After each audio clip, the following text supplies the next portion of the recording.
Welcome back to my page. Happy Friday morning. If you are tuning in to the live, I don't know what day it is if you're tuning in to the podcast, Marketing Tips with Meliss.com. But I am so glad to be here to start off the weekend. And I'm going out of town this weekend. We are camping out with the Boy Scouts. So it will be a lot of fun, even though it's supposed to rain. And we will resume business as usual when we come back. So before I head out the door, I wanted to pop in here and give you guys a quick lesson on the different types of marketing that you should focus on for your next launch, what to focus on and what not to focus on. Hey, thanks for watching. Pop in and say hello. Let me know where you're tuning in from. I'd love to find out where you guys are all coming in from. So in case you are new to my page, my name is Meliss-Ep. I'm an online marketing strategist and Facebook ad expert to health coaches, life coaches, and functional medicine doctors who are ready to transition from one-on-one clients into their group programs in 90 days or less. Thanks so much for being here. I'm going to pull this up on my phone so I can check and see if we get comments. Tuning in from where? Let me know where you're tuning in from before we started. I got a lot of people on, so nice to see you guys. Today we're going to talk about the different types of marketing that you need to focus on for your next launch. Some are more important than others. Some you really need to focus on. Some you may want to focus on, and some I would say altogether you can avoid. So what I want to go through is step by step each one. And let me know where you're from. All right. Hey guys, let me see that comment. There we go. So Shoshi's here. Hello, Cindy. Nice to see you.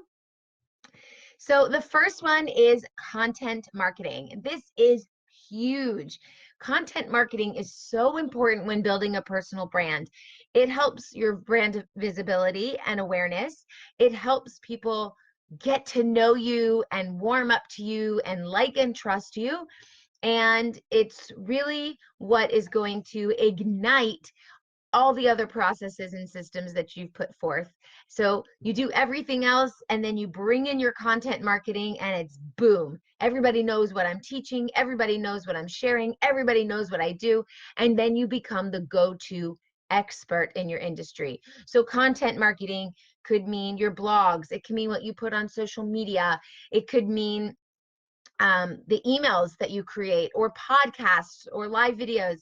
But content as a whole is just anything you create that you put out there. The next thing is email marketing. Now, email marketing is very important because email marketing is how you are emailing and communicating with people who have already opted in for something that you offer. So they already have a know, like, and trust factor with you, at least a little bit. And then you can nurture them through a series. You can nurture them through their customer journey to find even more and more ways that you guys are have in common, things you have in common, or more and more ways that you can help them, that you become the go-to person. So when someone downloads something from your website and you get their email address, that's valuable stuff right there. You want to nurture those people, not just collect email addresses for the point of collecting. You want to collect email addresses for the point of nurturing, for building that relationship. So email marketing is how you do that. It's how you build a relationship. And these are the people that come back again and again and again, and they want more and more and more from you. So when you nurture them several months of the year through emails and then you're ready to launch, it becomes very easy to launch with just a couple of emails because you've been nurturing the whole time, as opposed to collecting emails, not doing email marketing and nurturing them, and then you're ready to sell something and you go, hey guys, buy my stuff. That's very cold, and it's very hard for people to want to warm up and take an action with you.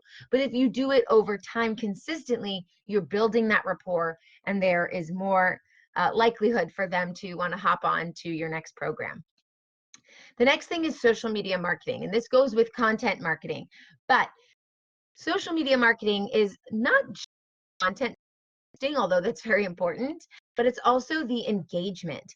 You have to engage with your clients and your customers and your prospects. That means you have to comment on their comments, respond to every single comment that you get, likes, shares, all of that is important. All of the reaction, all of that interaction. Not only is it good to boost your Facebook affinity and your reach now goes even further, but it also shows a person and you are reachable. People can reach you. People can come to you for questions and you are there to help. So social media marketing requires a lot of strategy. Are you going to post in your group? Are you going to post on your personal page? Are you going to post on your business page? Are you posting in other people's groups? This is all social media marketing, and it's very, very important in your next launch. Thanks for being here, guys. Pop in and say hello. I'm trying to pull it up on my phone so I can see comments, but it is not working for me. So you'll have to bear with me and I'll come back and comment after. All right. The next one is video marketing. Video is so important. I am going live now on my Facebook page. You might be tuning into the podcast, so you just hear the audio, but you can hop onto our YouTube channel and rewatch all of our live videos and listen to all of our podcasts there. This is online video marketing, and it is the future. We are already in the future, but it is really important to be on video, even more so in the future. Cisco said in 2022, I believe, 2021, now I can't remember the statistic, it's 80% of your marketing should be video. 80% of marketing that you will see online will be video. It's an easy way to consume. It's good that you get to see facial expressions, so you really get to connect more. It's not just vocal, it's also visual. When you have vocal and visual together, people tend to remember what they hear you saying more so than just reading words on a page. And also, it's much faster, especially if you put the captions at the bottom of your videos. People are wherever they are, maybe in the grocery shopping line waiting for their turn. They don't even have to turn the volume on, but they still get a feel for who you are with your facial expressions while reading the words. Video marketing is so powerful, and if you're not doing it, it is time to get on the bandwagon. The best way to sell your next launch is to get in front of that camera so people know who you are and who they're buying from. You're making a promise that you can help someone get from A to B or A to Z, and that promise comes through much more clearly in video. So get on some Facebook Lives, record some videos if you need to with some good lighting and a teleprompter, pop them onto your sales funnels, pop them into your Facebook groups, and just get on video. And if you have a YouTube channel, that is great too. You just want to be everywhere. The next one is public relations, PR. Now, PR is really cool. PR really can help you expand your reach. You can get into really cool magazines. You could, be featured on different people's blogs or in podcasts and really instantly become that go-to expert. You can be on TV, but PR could be very expensive.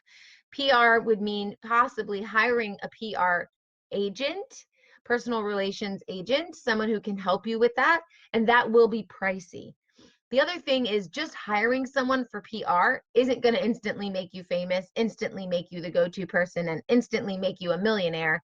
It helps in the process of getting you out and around so that everyone's eyeballs can be on you. But it's not necessarily the go-to thing to do. It's what you can leverage in conjunction with all these other things that would help. Also, you can do some of your own PR. You can pitch yourself for podcasts. You can pitch yourself to guest blog. You could get a VA to pitch yourself to be a guest speaker somewhere or to get on to a TV or radio station. So these are things you can do on your own. And I also suggest that you sign up for HARO, HARO, Help a Reporter Out, and then see when things in your industry come up and they want people to, hey Connie, nice to be here. They want people to be guests or to be featured, and you can apply to be a part of that without having to hire the expensive PR agency. Now, if you are ahead in your business and you have the funds for it, go for it. It's really awesome. It's a lot of fun. and it could be helpful. If you're just starting out with your group program, probably doing PR, having a PR agency is a bit much, and you could skip that for that. Okay, the next one is influencer marketing. And influencer marketing is really fun and interesting. This is where you get influencers to test out your product or service and then talk about it on their pages where they already have lots of followers. And this is a good way to partner with other people in your industry who may have a similar target market to you. It's a good way to get recognition really fast. And as long as you have a viable product or service with testimonials and people have already gone through your program and you know it's great, then you could pitch yourself to influencers. You may have to pay money for this, and you may have to do some sort of trade. So just keep that in mind. And it's not necessary to do this for your launch, but like with PR, it does help when you leverage it with everything else. Thanks for being on, guys. I see you. Say hello. Tell me where you are tuning in from. For some reason, I can't see the comments now, but I will come back later and check them out.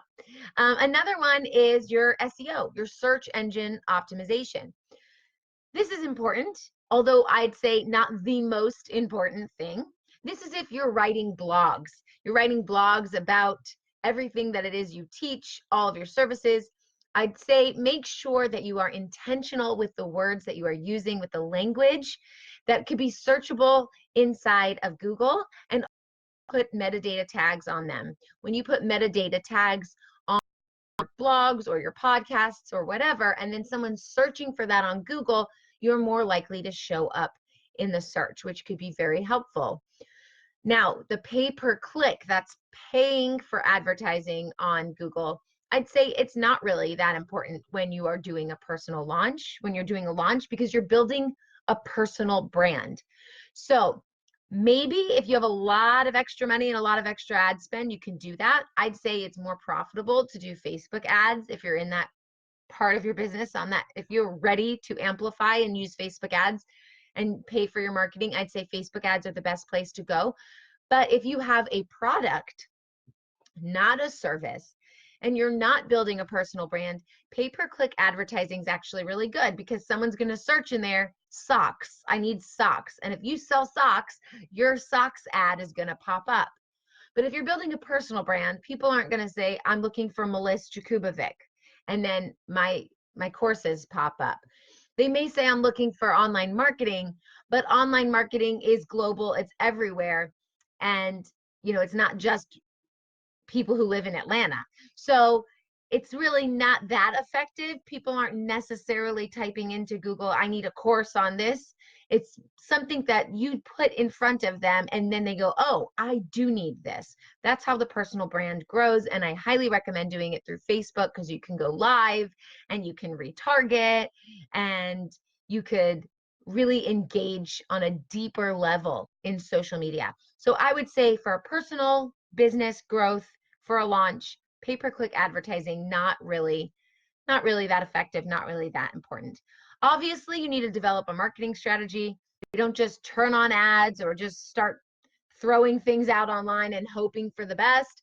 If you want to be successful with your launch, you have a strategy that you've mapped out all the way from A to Z. That's what I help you guys do. And that way I can guide you through the process. If you don't need my help, that's great, but get help. Make sure if you're not a marketing guru, you're not in the marketing field, that you aren't running your own marketing all by yourself, because you're going to be missing out on tons of opportunity and the ability to convert and make sales and make money and really have a business, not just a hobby. So before you put out any information, any content, any emails, any blogs, any influencer marketing, any pitches, anything, you want to make sure you know who your ideal target market is. You want to know what you want them to do. What's that call to action? How will you encourage them to take those steps that are needed to achieve the goals you're trying to achieve?